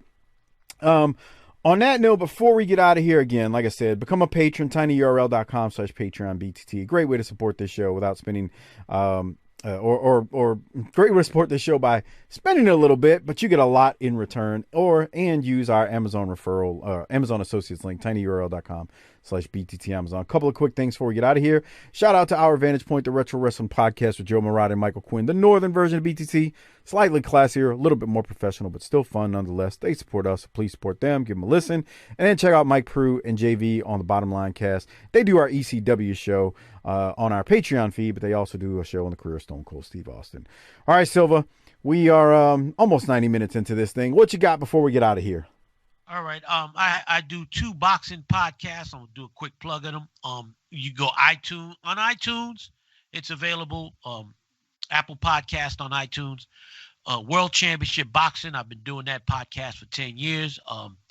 There I give a comprehensive look at the history of professional boxing. I have a series on there with the 50 greatest fights in boxing history, and I have a series on there with the greatest performances in boxing history, where I take a boxer and I break down the three greatest performances of his career. And Championship Rounds podcast, which is a 3-part type podcast where we review the previous month's fights. We give a preview of the upcoming big fights, and then we take a controversial great fight from the past, and the 3 of us rescore it. And from our opinion, was it a robbery or not? That's Championship Rounds podcast, also available on Apple Podcasts. There you go. Check it out. Where can they find you on Twitter? My Twitter handle is Robert Silva, SILVA 5768. And Silva is not on Facebook, in case anybody's wondering. So he does not see our Facebook shenanigans, nor do I, because I'm all Facebooked out. But so there you go. Check out Silva. Follow him on Twitter. And then one other mention, we've been mentioning it over the last few weeks. Harper's got his new video shout out service where, he can either give you a shout out, or someone a shout out, or he can give you life advice or relationship advice, or someone life advice and relationship advice. If you like a shout out from Harper, you got to email him, chrisharper16wildcat@gmail.com. Check out the show description. His email address is there. Again, it's chrisharper16wildcat@gmail.com. That's wildcat with a K. And then you'll have to PayPal him $20 to cc30388. Those are 8s, not the letter A. cc@yahoo.com. Again, that's cc30388, cc@yahoo.com. Send that to Harper's PayPal. He'll get you hooked up with a video shout out and whatnot. And if you missed any of his email or PayPal address, look it up in the show description. It'll be there for you to easily access. I think that's going to wrap things up, Silva. I don't have anything else, man. I should throw it at you just one more time. Make sure you ain't got nothing, and we can get on out of here. We good. Thanks for asking me at the last minute to come on in. I had a ball doing this, and man, Kevin Sullivan. For those out there that want to hear more Kevin Sullivan, check out the 605 podcast. It's at the very beginning. You can cut it off afterwards. Kevin talking about baseball and today's wrestling. I could listen to Kevin talk all day. He's tremendous. And I know you've tried. I hope one day you guys could get him on your podcast, because he's a wealth of knowledge that needs to be tapped in. He is a hard person to land. I know Brian's had him on a few times on those 605 shows.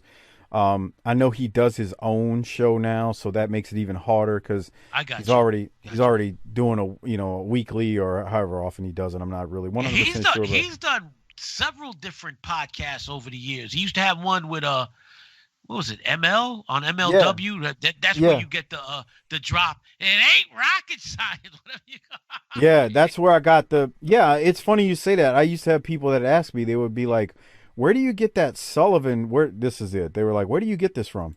It ain't that fucking hard, guys. We ain't building a rocket. We're getting guys over in a fake fucking business. Yeah, that's the podcast he used to do on MLW radio. That's the podcast he used to do on MLW radio. And he was that rant is he was on a rant about how they just were fucking up the Roman Reigns, stuff. I guess it was probably shit 5-6 years ago now. He said the same thing on the 605, the one that just came out, where they were shoving Roman Reigns down their throat as a face, and only Mick Foley in the history of professional wrestling drew money wearing a shirt. And in that rant you're talking about on MLW radio, he's like, Roman Reigns is built like a Greek god. Why is he wearing a shirt? And now he took the shirt off. He's a heel. Paulie's managing him, and he's the best thing on wrestling right now in professional wrestling now, period. I've always been a fan of Roman Reigns. I used to take heat in the early years of this show. He's tremendous. He's tremendous. He is a star. He is phenomenal. He's got a lot of talent. Anybody who doesn't agree, I guess will agree to disagree. I'm not judging you. I just think he is going to be a huge Hollywood star in a couple of years also. Well, let me tell you the moment I knew he was a star. He was working that match at Fastlane, I think it was 2015, against Daniel Bryan. And I believe it was 2015 Fastlane, not this year, even though this year's was fine. I would say if you got the network, but we know what's going on with that. But right. Go back, if you can find Fastlane 2015 with Reigns and Daniel Bryan and what was on the line. It was for the whoever was going to get a shot for the title at that WrestleMania. Right. Go back and watch those two, and that is the moment when I knew people who criticize Roman just don't realize how talented he is, because he got in there with Daniel Bryan and he went toe to toe, and they had a tremendous match. And the last thing I'll say about that match is, I know there are people in this world who can have a good match with a broomstick. But so Daniel Bryan is one of those people that can just make anybody look great. The thing is, he wasn't making Roman look great. They were making each other look great in that match. And that's what I love. And I for people who doubt his abilities and are like, oh no, he's just, I think people got caught up in the fact that, he was perceived as Vince's boy, and Vince is pushing him. Thus, it makes us want to hate him, not us, but fans. And I think people got caught up in that and didn't realize they were looking at just a tremendously talented guy. And Roman is talented. He's a great pro wrestler, and I know that's not a popular thing to say. He's a better heel than he is a face, and I think it's a shame it took a pandemic for them to finally turn him heel, because that's the sad part. They turned him a heel when the pandemic hit, I think it was, but he is a tremendous talent. They took the shirt off, they made him a heel, and they're in negotiations with The Rock to try to next year put Roman Reigns over.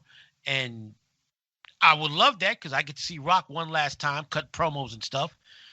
So let's hope that happens. Let's hope that happens. That will do mega business. Yeah, we'll see. We'll see what happens, but. On that note, I appreciate everybody listening this week. Thank you for all your support on Patreon. If you're a Patreon supporter, and if you're not one, consider becoming one. We won't disappoint you. Plenty of goodies there, extra shows there as well on that feed. So Harper's not here and Doc's not here. I guess I'll leave it to my man Iceman Silva to hit the tagline so we can get out of here. Book it, bitches.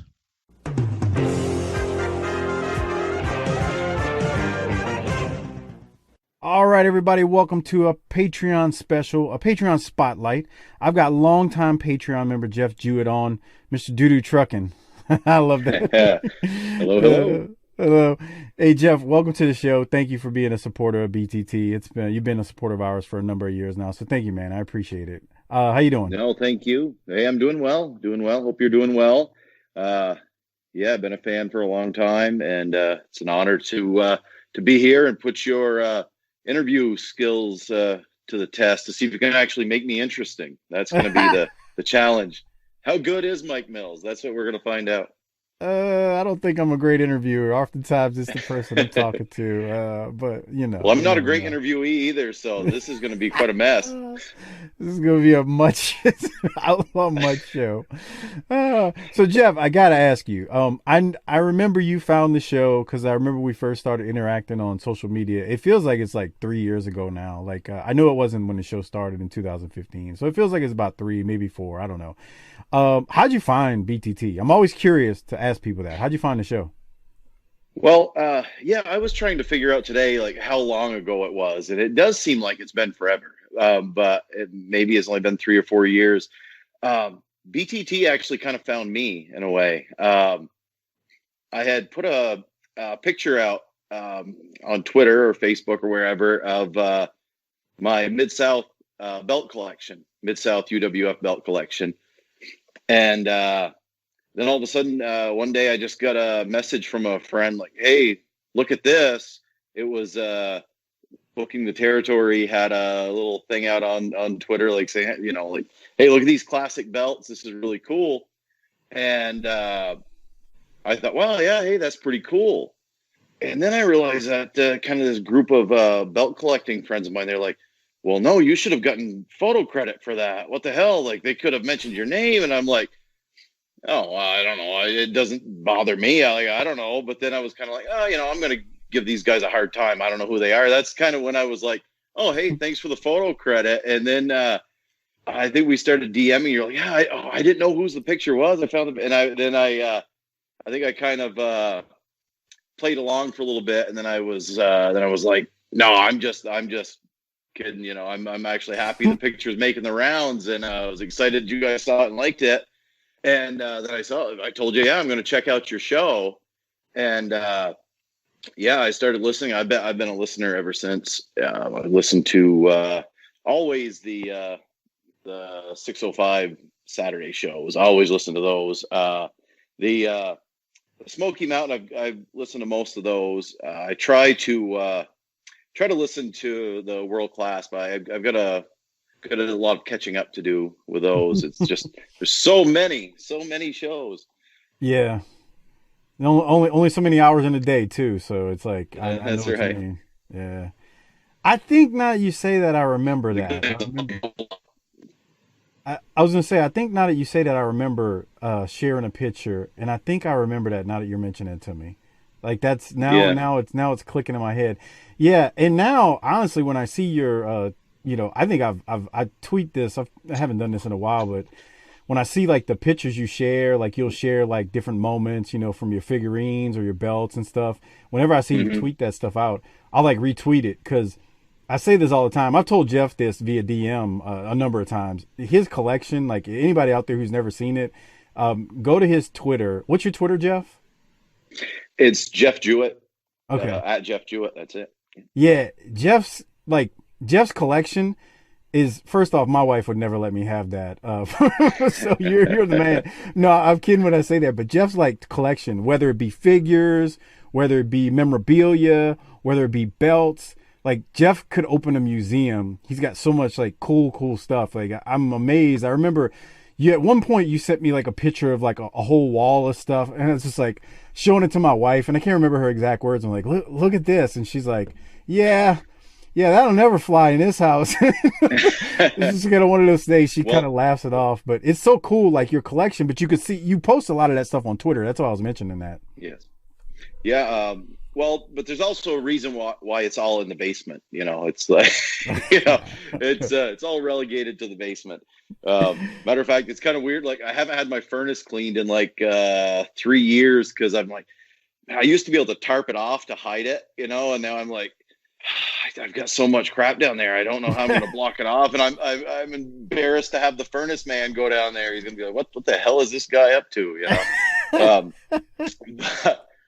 But yeah, it's funny. I actually jokingly blame my wife for that collection down there because I had been belt collecting for years, but I mostly just had them piled up in a closet. Like I didn't have anything to really do with them. I pull one out once in a while and look at it. I never was never one to go to an event and throw it over my shoulder and walk around like I'm, the champ or anything. Then when we built the house, I set up a little gym down in the basement. Then when I went to my first WrestleMania, my wife, as kind of as a gag gift, bought me a scale-sized WWE ring and a couple figures. And at the time, I'm kind of thinking, well, okay, this is kind of funny, but now what the heck am I going to do with this thing? It's 22 inches by 22 inches. And I started thinking, well, I could set some stuff up in the basement, some belts and stuff. I'm going to be down there working out, I can, it'll be cool to have this stuff. So then I thought, I've got these belts. It'd be cool to have a figure that went with the belt. One of the guys who held. Then I started buying more figures, and then I was like, I have these belts, but if I had this belt, I could complete the collection. And then I started buying more belts, and then I kind of got into the memorabilia, and then I got some access to some ring use stuff, and it's just it's like a vicious cycle. It just sucked me in. I'm ready for an episode of My Strange Addiction, I think. I don't know if that show's still on or not, but dude, you have some stuff, man. Like I said, I've showed it to my wife, and I'm like, look at all those memorabilia. And dude, she's not. I mean, she's from Dallas and doesn't even know who the Von Erichs are. So that tells you her level. That tells you her level of like wrestling knowledge. I mean, she knows who mainstream guys are now, like The Rock and stuff. She can tell you who that is, but beyond that, I mean, she don't know nothing. She knows who Sasha Banks is because I talk about her a lot. But hey, whatever, So anyway, or I used to talk about her a lot. But yeah, man, it's kind of one of those things. Your collection is like second to none. So it's amazing. It's ringing a bell now that you're bringing it up. And yeah, I had no intent to steal picks. I just was like, this is pretty cool. The Mid-South belts, because I think you had the new Universal title, the TV title, like you had those belts, and they were like just really cool. And that's when I was first getting into Twitter. I won't say first getting into Twitter, but that's when I was on Twitter and starting to notice those things for the first time. Because my first few years on Twitter, I didn't even pay attention to like wrestling stuff. I mean, it just wasn't a thing for me.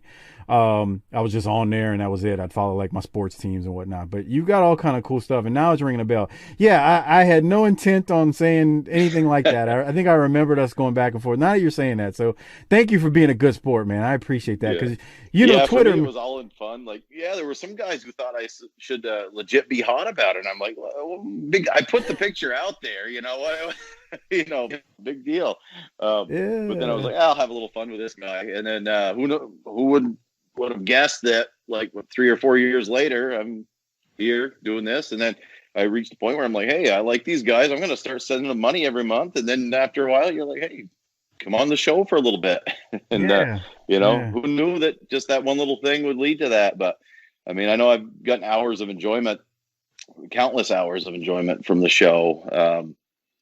At first, what I liked was when you guys would play the interviews, I just, a lot of times I'd get home and rewatch whatever episode that you guys talked about. Yeah. Like, I want to actually see it, So I would do that quite a bit. And then it's like after a while I kind of fell in love with the chemistry of the show. And Hardbody Harper, he's just like a natural character, like a real life living character. And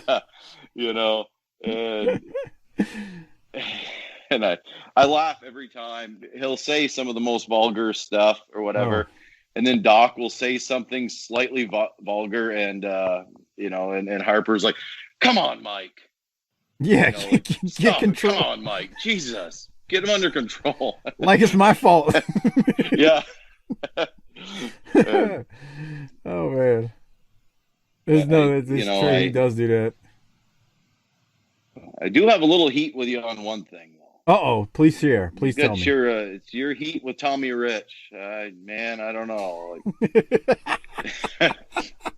No, I'll take. My brother would have heat with you over it. Like, he's my brother's all-time favorite wrestler. Cause we got TBS. Of course, for those who don't know, I'm from northern Vermont. I'm about 2 miles from the Canadian border, if you can't tell by the accent.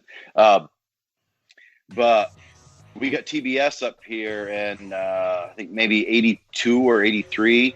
And, at that time, Tommy Rich was tearing up Georgia. And my brother, to this day, I've never seen him mark out around any wrestlers at all until, he met Tommy Rich. And he's like, oh, I'm going to buy one of his shirts. He bought a shirt and everything. Which he's not one to ever buy wrestling shirts, but it was just kind of funny to see that. But no, I'm just giving you a hard time about it.